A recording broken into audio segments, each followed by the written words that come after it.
आज हम एक ऐसे मुद्दे पर बात करने वाले हैं जो सच में बहुत परेशान करता है। सवाल यह है कि भारत के युवाओं में, हमारे बच्चों में ये जानलेवा गुस्सा आखिर आ कहां से रहा है। तो चलिए इसी सवाल से शुरुआत करते हैं। क्या गुस्सा हमारे देश के बचपन पर लगने वाला सबसे बड़ा ग्रहण बन गया है? और ये सवाल आज पूछना इसलिए जरूरी हो गया है क्योंकि अब हालात ये हैं कि खेल खेल में बच्चे एक दूसरे की जान ले रहे हैं। तो अगले कुछ मिनटों में हम इस पूरी सिचुएशन को स्टेप बाय स्टेप समझेंगे। सबसे पहले एक जानलेवा खेल की कहानी, फिर ये देखेंगे कि ये कैसे एक नेशनल प्रॉब्लम बन गई है। इसके बाद हम इस गुस्से की असली वजहों को टटोलेंगे, फिर बात करेंगे कुछ कड़े समाधानों की, और आखिर में एक सवाल होगा जो हम सबके लिए है। तो चलिए सबसे पहले बात करते हैं उस क्रिकेट मैच की जिसका अंत एक बहुत ही भयानक त्रासदी में हुआ। ये घटना इसी साल 23 फरवरी की है। दिल्ली के तिलक नगर इलाके की। हुआ ये कि क्रिकेट खेलते समय एक छोटी सी मामूली सी कहासुनी हुई, और उस कहासुनी के बाद 3 नाबालिग लड़कों ने मिलकर अपने ही 15 साल के दोस्त की जान ले ली। और जो बात सबसे ज्यादा चौंकाती है वो है उनकी उम्र, महज 17, 13 और 12 साल।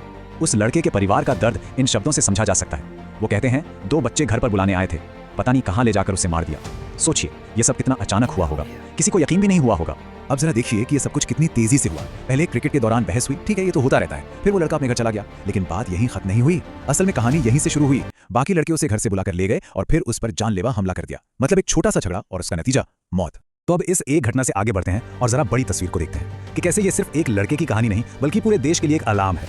और चिंता की बात यही है कि ये कोई इकलौती कहानी नहीं है, ये सिर्फ दिल्ली के एक मोहल्ले की बात नहीं है, पूरे देश में ऐसा हो रहा है। छोटे छोटे बच्चे गंभीर अपराधों की दुनिया में जा रहे हैं और ये अब एक बहुत ही डिस्टर्ब करने वाला पैटर्न बन चुका है। अगर हम एनसीआरबी यानी नेशनल क्राइम रिकॉर्ड्स ब्यूरो के आंकड़े देखें तो तस्वीर और भी डरावनी हो जाती है।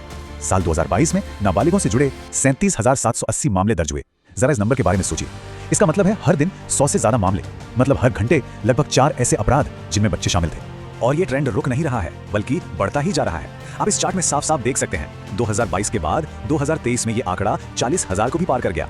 ये सिर्फ नंबर्स नहीं है, ये एक चेतावनी है जो हर साल और ज्यादा तेज होती जा रही है।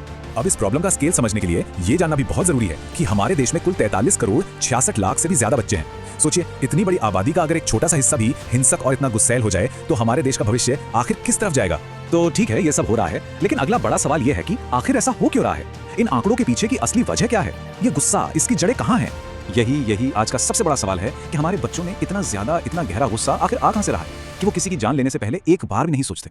जो एक्सपर्ट्स हैं वो खासकर 3 बड़ी वजहों की तरफ इशारा कर रहे हैं। पहली है वायलेंट डिजिटल कंटेंट का असर, दूसरी परिवारों में बातचीत की कमी, और तीसरी हर हाल में जीतने का जबरदस्त प्रेशर। अब देखिए एक रिपोर्ट बताती है कि लगभग 49% यानी करीब आधे पेरेंट्स ये मानते हैं कि उनके बच्चे हर रोज 3 घंटे से ज्यादा स्क्रीन पर बिताते हैं। और इस टाइम में वो क्या देख रहे हैं?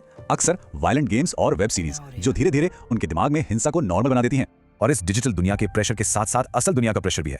आजकल आप देखें तो खेल सिर्फ खेल नहीं रहे हैं, वो इज्जत का सवाल बन गए हैं। चाहे पढ़ाई हो या खेलकूद, हारना जैसे अब किसी के लिए ऑप्शन ही नहीं है, वो बर्दाश्त के बाहर होता जा रहा है।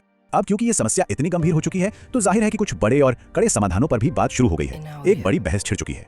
दुनिया भर में इस प्रॉब्लम से निपटने के लिए अलग अलग रास्ते खोजे जा रहे हैं। एक तरफ भारत में अभी बच्चों के सोशल मीडिया इस्तेमाल पर कोई खास कानून नहीं है, वहीं दूसरी तरफ ऑस्ट्रेलिया और फ्रांस जैसे देश हैं जहां बच्चों को अकाउंट बनाने के लिए पेरेंट्स की परमिशन को जरूरी बनाने जैसे कड़े कदम उठाए जा रहे हैं। और इन बढ़ते अपराधों की वजह से एक और बहुत बड़ी और शायद सबसे मुश्किल बहस छिड़ी हुई है। सवाल यह है कि क्या गंभीर अपराधों के लिए नाबालिग माने जाने की उम्र को 18 से कम कर देना चाहिए? अब समाज में एक मांग तेजी से उठ रही है कि हत्या जैसे संगीन मामलों में नाबालिग की उम्र 18 से घटाकर 16 या शायद 15 साल कर दी जाए। इसके पीछे सोच ये है कि इससे कानून का डर पैदा होगा और जो विक्टिम्स हैं उन्हें भी न्याय मिल पाएगा।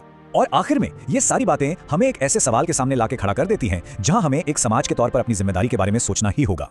जरा सोचिए, जब कोई बच्चा हत्या जैसा घिनौना अपराध करता है तो क्या उसे सिर्फ उसकी उम्र के आधार पर बच्चा माना जा सकता है? ये एक ऐसा सवाल है जिसका जवाब समाज और कानून दोनों को मिलकर खोजना होगा, क्योंकि ये सवाल सिर्फ कुछ बच्चों का नहीं है, ये सवाल हम सबके भविष्य का है। Subscribe our channel, more informative videos.